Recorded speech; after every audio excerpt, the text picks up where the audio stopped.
If you watch close here in the last section of my workout before getting in the sauna and going home, when I swallow here, there's a lifting. Watch.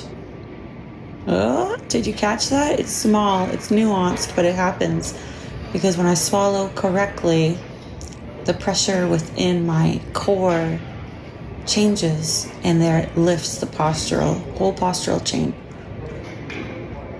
I'm here trying to get a little bit of a back bend in with my tongue suctioned into my palate to help neutralize my spine as I lean back, because my head had been falling forward for years from postural collapse from survival breathing and not being able to keep my tongue up. So I was just going to treat myself to a little bit of a decline. It's one more way to just orient myself in space and let my brain take in feedback from the environment and remap. It's called a schema. If you want to learn more about like the brain, I think the word for it is homunculus. Homunculus, HUMUCULUS, perhaps? Homunculus. We're throwing it way back, y'all. I haven't thought of that word since I was in university, and I graduated in 2007. So, yeah, it's been about 20 years, but go look up the homunculus, and it will show you a cool picture of the brain with different limbs scattered around, just showing like how our different regions of our brain control various body parts.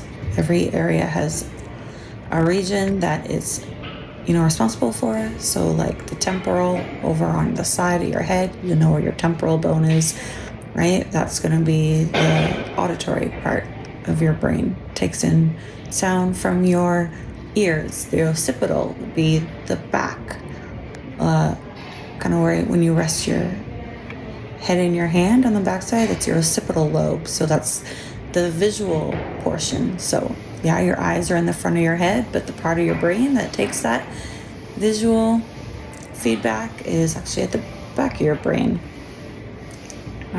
You've probably heard that we have left and right hemispheres. They they work in silos a little bit, but they also need to synchronize with each other to work back and forth, left and right. So I've been working hard since the spring, adding in meditation, trying to synchronize the information that goes from my left to right hemisphere and vice versa. I believe that area is the corpus. I'm drawing a blank. Corpus luteum is a part of follicular development in the ovaries, so that's not it. Corpus callosum, perhaps? Corpus callosum might be the innermost inner part of our brain.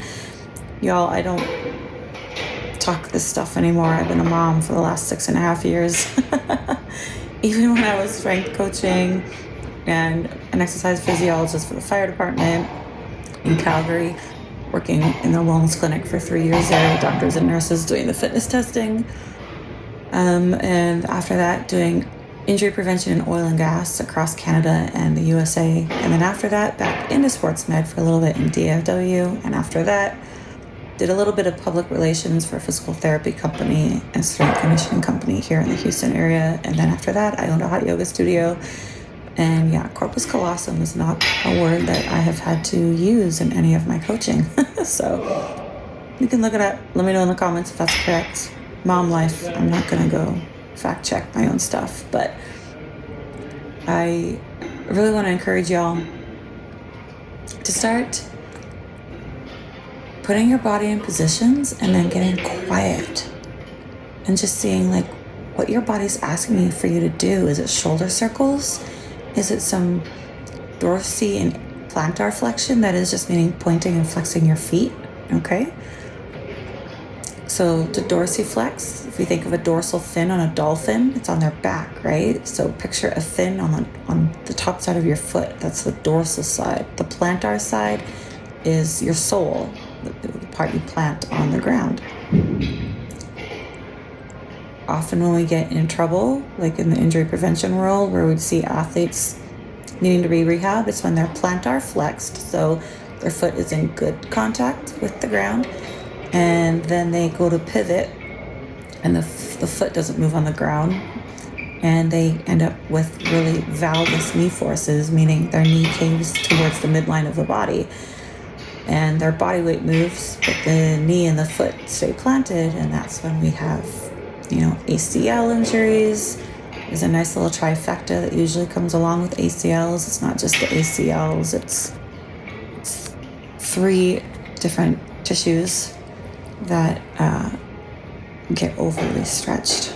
So you can see me here just putting my body in different positions, really just using gym equipment as a tool to get myself in spots that want to move. And you can see my left armpit there kind of like undulating, and me like having the sense of wanting to put my hand in my armpit to reassure it, you're okay.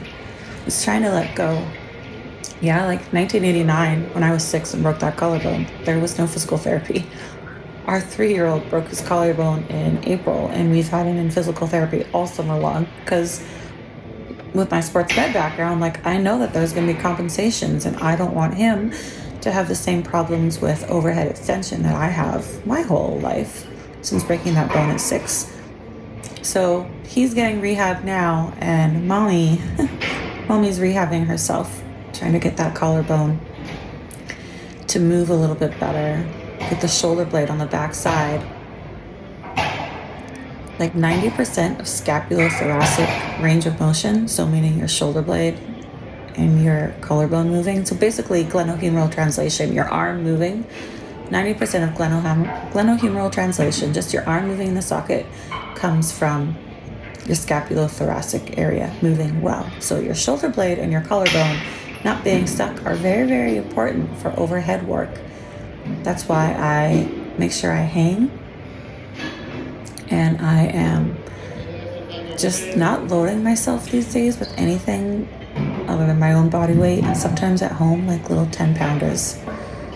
It is enough for my brain to be able to remap my schema, my body schema, the blueprint my brain has of my body, and learning to feel it, my limbs in space. So the feeling is the proprioception, yeah?